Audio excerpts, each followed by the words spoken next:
What's up mga kaibol? For today's video, turuan ko kayo paano magpalit ng ilaw sa plate light. So ganito lang kasimple. Yan, una, tanggalin nyo muna to. Yan, meron yung pin dito. Pindutin nyo lang. Press. Yun. Then, makikita nyo yung sa dulo dito. Ayan. Meron yan sa akin. Pindutin nyo lang to. Yan.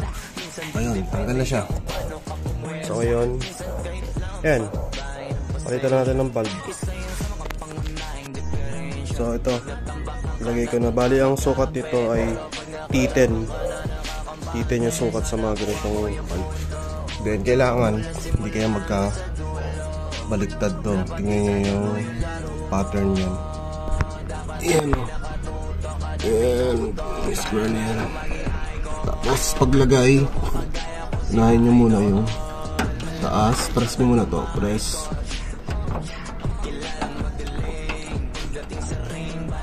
Ayan.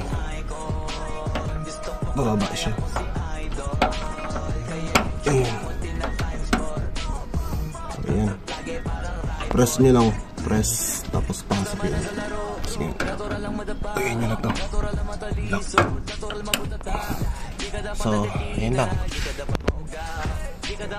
Testing natin.